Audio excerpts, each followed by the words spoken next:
ரிஷபம்.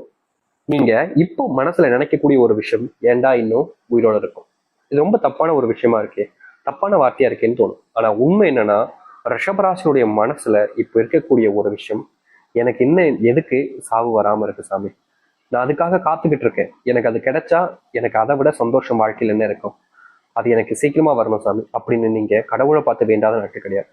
என்னங்க நீங்க இப்போ ஆரம்பத்துல நெகட்டிவா அப்படின்ற மாதிரி யோசிப்பாங்க. ஆனா உங்களுடைய வாழ்க்கையில நடக்கிறது தான் தப்பா இருக்கு, ஆனா நடக்க போறது இனி நல்லதாக இருக்கும். அது உங்களுக்கு சொன்னா புரியாது, ஆனா முழுவதுமாக கேளுங்க, புரிய ஆரம்பிக்கும். ரிஷபராசினுடைய வாழ்க்கையில தோல்விகள் எல்லாத்தையுமே பார்த்திருக்காங்க. முக்கியமா இவர்கள் எந்த ஒரு முயற்சி எடுத்தாலும் சரி அதுல தோல்விகளை மட்டுமே தான் பார்ப்பாங்க. இந்த ரிஷபராசிக்காரருடைய வாழ்க்கையில நித்தம் ஏதாவது ஒரு சண்டை சச்சரவுகள் என்பது நடக்கும்.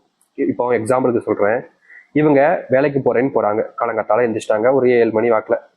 ஏன்னா இப்ப இருக்கக்கூடிய நபர்கள் எல்லாம் வேலைக்கு போறதெல்லாம் 9 மணி 10 மணி தான் போவாங்க. அதெல்லாம் கொஞ்சம் தாமதம் எந்திரிப்பாங்க. சீக்கிரமா வேலைக்கு போறவங்க முன்னாடி சீக்கிரமா எந்திரிச்சிருவாங்க, சரிங்களா? வேலைக்கு போலான்னு எந்திரிச்ச நபர்கள் வேலைக்கு கிளம்பிட்டு வெளியே வந்து எல்லாத்தையுமே போட்டுட்டு ரெடியா இருப்பாங்க. திடீர்னு குடும்பத்துக்குள்ள வருவாங்க ஒருத்தர், வந்து அங்க ஒரு குழப்பத்தை ஏற்படுத்தி அங்க ஒரு சண்டையை போட்டு விட்டு பாக்கி விட்டு போயிடுவாங்க. இப்படி ரிஷபராசினுடைய வாழ்க்கையில ஏன் எதுக்குன்னே தெரியாம கூட பல இடங்கள்ல இவர்கள் சண்டை போட்டிருக்காங்க. அது இவர்கள் தடுக்கணும்னு நினைப்பாங்க, ஆனாலும் முடியாது. கோபத்தை கட்டுப்படுத்தணும்னு நினைப்பாங்க, ஆனாலும் முடியாது. எல்லாமே இவர்களுடைய வாழ்க்கையில எப்படி சொல்றேன்னா, நிதானத்தையும் மீறி நடக்கவே கூடாதுன்னு நினைக்கக்கூடிய ஒரு விஷயத்தையும் மீறி நடந்துரும். அதுக்கப்புறமா அதை நினைச்சு வருத்தப்படுவாங்க. தினமுங்க, ஒரு நாள் 2 நாள் இல்லைங்க, எப்போதுமே அதை நினைச்சு வருத்தப்பட்டுக்கிட்டே இருப்பாங்க இந்த ரிஷப ராசிக்காரர்கள். ரிஷப ராசினுடைய மனசுல இந்த நாள் வரைக்குமே சோகம் கலந்த ஒரு வாழ்க்கையாக தான் இருக்குங்க. இவருடைய வாழ்க்கையில நிம்மதி கிடைச்சிட்டா அதிர்ஷ்டம் தான் சொல்லணும். ஏன்னா எப்போதுமே இவருடைய வாழ்க்கையில சண்டை சச்சரவுகள் இருக்கு, நம்ம ஏற்கனவே சேர்ந்தோம். சண்டை சச்சரவுகளோடு சேர்த்து ஏற்படக்கூடிய இன்னொரு பிரச்சனை தெரியுமாங்க, இவர்கள் அன்பு வைக்கக்கூடிய நபர்கள் ரொம்ப எளிமையா இவர்களை ஏமாத்திடுவாங்க, துரோகத்தை வச்சிருவாங்க. முக்கியமா இப்போ வாழ்க்கையில ரிஷபராசிக்காரர்கள் எல்லாத்தையும் இழந்துட்டாங்க. சொத்து போயிடுச்சு, சொந்த பந்தங்கள் இருந்தாங்க அதுவும் இல்லாமலே போயிடுச்சு, சொத்து கிடைக்கும்ன்ற நம்பிக்கையில் இருக்கு, ஆனா விட்டு போற மாதிரி நிலைமையில இருக்கு. ரிஷபராசினுடைய வாழ்க்கையில முக்கியமா அன்பு கிடைக்கல, பணம் இருக்கக்கூடிய எல்லாத்தையுமே காலாம ஒண்ணுமே இல்லாம ஆக்கிட்டாங்க. இப்படி வாழ்க்கையில ஒண்ணு இல்லாம எல்லாத்தையுமே இழந்துட்டு நடுத்தெருல நிக்கிறாங்க. இன்னும் சொல்ல போனா இவங்களுடைய வாழ்க்கையில இன்னும் கொஞ்சம் விட்டா கூட பிச்சை எடுத்துருவாங்க போல, அப்படிப்பட்ட நிலைமைக்கு தள்ளப்பட்டாங்க இவர்களுடைய வாழ்க்கையில. இவர்கள் கடன் வாங்கவே கூடாதுன்னு நினைப்பாங்க, ஆனா இவர்கள் மற்றவங்களால, அதாவது இவங்களுடைய குடும்பத்தார்கள், இவங்களுக்கு தெரிஞ்சவங்க, மற்றவங்களால இவங்க செய்யக்கூடிய இந்த ஒரு விஷயம் தாங்க இவர்களுக்கு மிகப்பெரிய ஒரு பிரச்சனை வந்து இருக்கு. கடனே வாங்கக்கூடாது அப்படின்னு நினைக்கக்கூடிய நபர்களை கூட கடன் வாங்க வச்சிடறாங்க இவருடைய குடும்பத்தார்கள். தப்புதான் தெரிஞ்சும் செய்யறாங்க. அப்படிப்பட்ட பல விஷயங்களை இக்கட்டான சூழ்நிலைகளை இவர்களை தள்ளிடுறாங்க. இவங்க செய்யணும்னு ஆசைப்படுறாங்க, மற்றவங்க எல்லாம் சேர்ந்து தள்ளுறதுனால என்ன செய்யுதுன்னு தெரியாம குழம்பி போய் மறுபடியும் மறுபடியும் மறுபடியும்னு வாழ்க்கையில துன்பத்தை மட்டுமே பார்த்துக்கிட்டு இருக்காங்க. இதற்கு தீர்வு கிடைக்காதான்னு நினைச்சீங்களே, இது எல்லாமே மாறக்கூடிய காலங்கள் தான் இப்போ வந்திருக்கு. நிறைய நபர்கள் சொல்றாங்க, ஐயா நீங்க நிறைய வீடியோ சொல்றீங்க, நிறைய விதமா சொல்றீங்க, ஆனா நீங்க சொல்லக்கூடிய விஷயங்கள் நடக்க மாட்டேங்குது அப்படின்னு கேட்கிறாங்க. அதுவும் ஒரு சில முக்கியமான நபர்கள் கேட்கிறாங்க. ஆனா உண்மை என்னன்னா, ரிஷபராசனுடைய வாழ்க்கையில அந்த வயசு வித்தியாசங்களும் உங்களுடைய வாழ்க்கையில நீங்க செஞ்சிருக்கக்கூடிய விஷயங்களும் அதற்கு ஏற்றாற்போல் சில காலங்களை முன்னிட்டு மாற்றி அமைக்கும். அதாவது நீங்க இன்னைக்கு ஒரு விஷயத்த பண்றீங்க, எப்படி சொல்றதுன்னா, இன்னைக்கு நீங்க பிறந்திருக்கீங்க, பிறந்தோடனே ஸ்கூலுக்கு போயிட முடியுமா? முடியாது. அதற்கான வயதுன்றது இருக்குதுல்ல, அது போலதான். ரொம்ப எளிமையா சொல்றது உங்களுக்கு புரியுதுங்களா? இப்போ பிறந்தோடனே ஸ்கூலுக்கு போக முடியாது, பிறந்தோடனே பேசிட முடியாது. அதற்குன்னு ஒரு வயது, சில காலகட்டங்கள் இருக்கும். அந்தந்த வயசு வரும்போது அது நடக்க ஆரம்பிக்கும். அது போலதான் நீங்க எல்லோருமே எல்லாருக்குமான வயசை மாத்தி மாத்தி சொல்ல முடியும். அதை ரொம்ப குழப்பமாகிடும் உங்களை.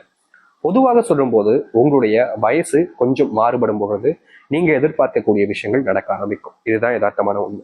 குழப்பம் இப்ப கூட உங்களுக்கு வந்திருக்கும், ஆனா உண்மை இதுதான்றதை நீங்க கொஞ்சம் மறுபடியும் ரிவர்ஸ் பண்ணி கேட்டீங்கன்னா உங்களுக்கு இருக்கும்.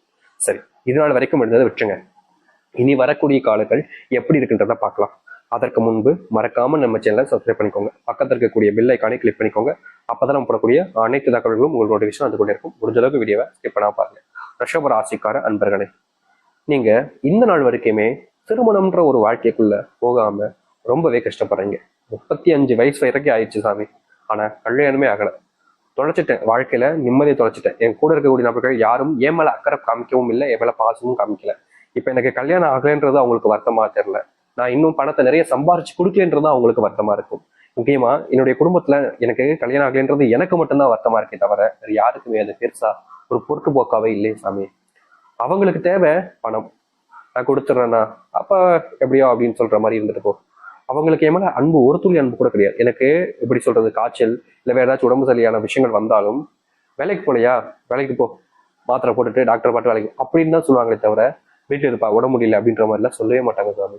அவர்களுக்கு என் மேல கொஞ்சம் கூட பாசம் இல்லையா, என்ன இப்படி ஒரு மிருகம் மாதிரி நடத்துறாங்களே, எனக்கு எவ்வளவு வலிக்கு தெரியுமா அப்படின்னு உங்களுடைய மனசுக்குள்ள யோசிச்சிருப்பீங்க. முக்கியமா உங்களுடைய வாழ்க்கையில திருமணம் நடக்கலன்றதுக்காக உங்களை பல நபர்கள் எப்படி சொல்றான் வார்த்தைகளை விட்டுருவாங்க. புரியுதுங்களா உங்களுக்கு? நீங்க எப்படி சொல்றது, உங்களுக்கான வாழ்க்கையை அமைச்சுக்கணும்னு தேடுறீங்க, ஆனா நீங்க தேடுற அளவுக்கு குடும்பத்தார்கள் யாருமே அதற்கு முயற்சி பண்ணல. இதனாலேயே உங்களுடைய வாழ்க்கையில நீங்க நினைச்ச வாழ்க்கையை அமைச்சுக்க முடியாம இருந்துச்சு. ஆனா அப்படிப்பட்ட விஷயங்கள் இனி வரக்கூடிய காலங்கள்ல மாறும். உங்களுடைய குடும்பத்தார்களுக்கான ஒரு பாடத்தை நீங்க கற்பிருப்பீங்க. அது மட்டும் இல்லாமல் அவர்கள் இனி வரக்கூடிய காலங்களில் உங்களை தெளிவா புரிஞ்சுப்பாங்க. ஓ இது பண்ணணும் அப்படின்னு. முக்கியமா அதாவது உங்களுடைய வாழ்க்கையை கெடுத்ததுக்கு முக்கியமான காரணம் இது வரைக்கும் உங்களுடைய பெற்றோர்கள், உங்களுடைய குடும்பத்தார்கள் தான். ஆனா இனி அவர்கள் மூலியமாகவே உங்களுடைய வாழ்க்கை மாற ஆரம்பிக்கும். எதிர்பார்த்த விஷயங்களை விட நீங்க முன்னேற ஆரம்பிப்பீங்க. முக்கியமா நீங்க ஒரு முடிவு எடுத்தாலே இதற்கு முன்பு வரைக்கும் குடும்பத்தார்கள்ட்ட சொல்லாம முடிவு எடுக்க மாட்டீங்க. அப்படி முடிவு எடுத்து ஒரு விஷயத்த குடும்பத்தார்கள் சொல்லும் போது அது செய்யவே கூடாதுன்னு சொல்லிடுவாங்க. இதனால உங்களுக்கு கோபமும் வெறுப்பும் அதிகமாகிடுச்சு. ஏன்னா ஒரு விஷயம் நீங்க கரெக்டா முடிவெடுத்து வச்சிருக்கீங்க, ஆனா அது செய்யக்கூடாதுன்னு சொல்லும் போது ஒரு விதமான கோபம் உங்களுக்கு வந்திருக்கும். ஆனா இனி வரக்கூடிய காலங்களில் உங்களுடைய முடிவுகளை மதிப்பாங்க. அப்படி இல்லைன்னா நீங்க எடுக்கக்கூடிய முடிவுகள் யாருக்கும் தெரியாம செய்வீங்க ரகசியமா. அதுல மிகப்பெரிய வெற்றியும் காணுவதற்கான வாய்ப்புகள் அதிகமாகவே இருக்கு. திருமணம் நடக்கும், அன்பும் கிடைக்கும். உங்களுடைய வாழ்க்கையில முக்கியமா சொல்ல போனா ரிஷபராசிக்காரர்கள் 20 வயசுலயே காதலிச்சிருப்பாங்க. ஆனா 33 வயசு வரைக்கும் 35 வயசுக்கு கல்யாணமே இருக்காது. ஏன்னா இது நம்ம அப்பதே அந்த பொண்ணு பையனை காதலிச்சுமே, அவங்களே காதலிச்சு கல்யாணம் பண்ணிக்கலாம் போல. இப்படி வீட்டுக்காகன்னு பார்த்து இப்ப கடைசியில் நம்ம தான் தனிமையா இருக்கோம், தனிமைப்படுத்தப்பட்டிருக்கோம் அப்படின்னு ஒரு ஒரு எண்ணம் உங்களுடைய மனசுல இருக்கும். உண்மையை சொல்லணும்னா ரிஷபராசினுடைய வாழ்க்கையில இந்த ஒரு காலகட்டங்களை நீங்க அனுபவிச்சது தாங்க உங்களுக்கான பாடமாகவே இருக்கும். இனி அது எல்லாமே நீங்க உங்களுடைய வாழ்க்கையில செயல்படுத்தக்கூடிய காரியங்களாகவே மாறும். காதலிச்சிங்க, ஏமாற்றப்பட்டீங்க, ஏமாற்றப்பட்டதுக்கு அப்புறமா என்ன செய்யக்கூடாதுன்னு எல்லா விஷயத்தையும் பண்ணிட்டீங்க. தப்பான பழக்க வழக்கங்கள் உங்களுக்குள்ள நிறைய இருந்துச்சு, அடிமையாக்கப்பட்டீங்க, அதை மறக்க முடியாம தினமும் வேதனைப்பட்டீங்க, ஒரு வாழ்க்கையவே இழந்துட்டேங்கன்ற அளவுக்கு நீங்க நிறைய விஷயங்கள் தப்பா பண்ண ஆரம்பிச்சிட்டீங்க. ஆனா அப்படிப்பட்ட பல விஷயங்களை மாத்தி அமைக்கக்கூடிய காலங்களாக தான் இனி இருக்கும். சரிங்களா? காதல்ல தோத்தாலும் இனி உங்களுடைய வாழ்க்கையினுடைய பயணங்கள்ல வெற்றி அடைவீங்க. காதல்ல நீங்க இழந்துட்டாலும் இனி வரக்கூடிய ஒரு காதல் அன்பு உங்களுக்கானதாக இருக்கும்.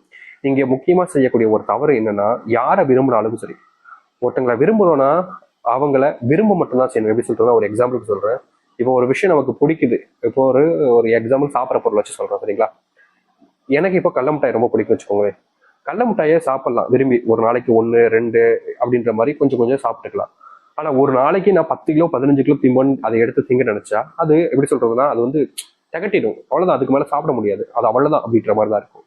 அது போலதான் உங்களுடைய வாழ்க்கையிலையும் காதல்ன்றதும் இருக்கணும். அதாவது அன்பு, காதல்ன்றது. நீங்க ஒருத்தவங்களுடைய வாழ்க்கையில நீங்க கொடுக்குறீங்க, நிறைய கொடுத்துடுறீங்களா, அது அவங்களுக்கு திகட்டிடுது. அவங்களால முடியல, ஏத்துக்க முடியல.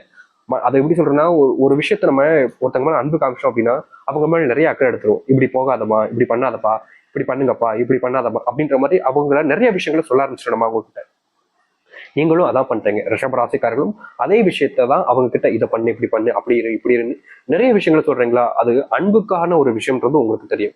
அவங்களுக்கு முதல்ல அது அன்பாக தான் தெரிஞ்சுச்சு. ஆனா நாட்கள் போக போக நீங்க அவங்கள ரொம்ப கண்ட்ரோல் பண்றீங்க, சிட் பண்றீங்க. ஒரு டாக்ஸிக்கான ரிலேஷன்ஷிப்பா இருக்கு அப்படின்ற மாதிரி யோசிச்சு மனசுக்குள்ள அப்படியே அவங்களுக்குள்ள கோபம் இருக்குன்னு எல்லாம் ஒரு நாள் அது மொத்தமா வெடிக்கும் போது மொத்தமா எல்லாம் போயிடுது. அதனால ஒரு விஷயத்த நீங்க கொடுக்குறீங்க அப்படின்னா அவங்க மேல கொடுங்க. ஆனா அது திகட்டுற அளவுக்கு இல்லாம அவங்கள சந்தோஷப்படுத்த அளவுக்கு பாருங்க. இஷ்டமா உங்ககிட்ட பேசணும். நீங்க இதற்கு இப்போ வரைக்கும் உங்களுடைய வாழ்க்கையில காதல்ல ஒரு சில மாதங்கள் முன்பு வரைக்கும் காதல் நல்லா தான் இருந்துச்சு. ஆனா இப்பெல்லாம் அவங்க உங்க கூட பேசவே மாட்டாங்க. நீங்களா வாண்டடா போய் பேசுவீங்க. அப்பதான் சரி அப்படின்ற மாதிரி ஏதோ பேசணும்னு கடமைக்கு அவங்க பேசிக்கிட்டு இருந்திருப்பாங்க. அப்படிப்பட்ட விஷயங்கள் மாறினா நீங்க உங்களுடைய வாழ்க்கையில உங்களுடைய அன்பை கொஞ்சம் குறைக்க ஆரம்பிக்கணும். ரிஷபராசினுடைய வாழ்க்கையில இது நடக்கும். ஒரு சில விஷயங்களை நீங்க செய்யும் போது உங்களை அறியாமலே தப்பும் பண்ணிருக்கீங்க. அது எல்லாத்தையும் மாத்திக்கக்கூடிய சான்சஸும் உங்களுக்கு கிடைக்கும். கவலைப்படாதீங்க. அது மட்டும் இல்லைங்க, நீங்க எல்லாருக்குமே பயங்கரமா உதவி பண்ணுவீங்க. நீங்க உதவி பண்றது நிறைய நபர்களுக்கு பிடிக்காமலே போயிடும். குடும்பத்தார்கள், காதலன் எல்லாருக்குமே உன் பணத்தை எதுக்குடா மற்றவங்களுக்கு கொடுக்க அப்படின்ற மாதிரி ஒரு விதமான எப்படி சொல்ல கேவலமான எண்ணங்கள் அவங்களுக்கு இருக்கும். ஆனா உங்களுடைய நல்ல எண்ணம்ன்றது உங்களுக்கு மட்டும்தான். இப்ப வரைக்கும் அதை செய்றீங்கல்ல, அதே விஷயத்த நீங்க இனி வரக்கூடிய காலங்கள் பல மடங்கு அதிகரிக்க ஆரம்பிப்பீங்க. உதவி செய்யறதுல உங்களை விட யாரும் பெருசு இல்லை அப்படின்ற மாதிரி எல்லோருக்கும் தேவைப்படக்கூடிய உதவிகளை நீங்க வேகமா செய்வீங்க. யாராக இருந்தாலும் சரிங்க, உங்களை வீழ்த்தணும்னு நினைச்சாலும் சரி, இல்ல அசிங்கப்படுத்தணும்னு நினைச்சு எந்த ஒரு விஷயத்த செஞ்சாலும் சரி, இனி அப்படிப்பட்ட எதையுமே செய்ய முடியாது உங்களுடைய வாழ்க்கையில. இனி எல்லோர் முன்பும் ஒரு மதிப்புமிக்க நபராக திகழ்வீங்க இந்த ரிஷபராசிக்காரர்கள். அது மட்டும் இல்ல, ரிஷபராசினுடைய வாழ்க்கையில நடக்காமல் இருக்கக்கூடிய ஒரு முக்கியமான ஒரு விஷயம், நல்ல வேலைக்கு போக முடியலையே சாமின்னு வருத்தப்படுறது. இது நாள் வரைக்கும் இவங்க பயங்கரமா படிப்பாங்க, கஷ்டப்பட்டு முயற்சி பண்ணுவாங்க, ஆனா ரிஷபராசிக்காரர்களுக்கு வேலை கிடைக்காமலே போயிருச்சு. இனி வரக்கூடிய காலங்கள்ல இந்த ரிஷபராசினுடைய வாழ்க்கையில ஒரு நல்ல வேலை கிடைக்கும்.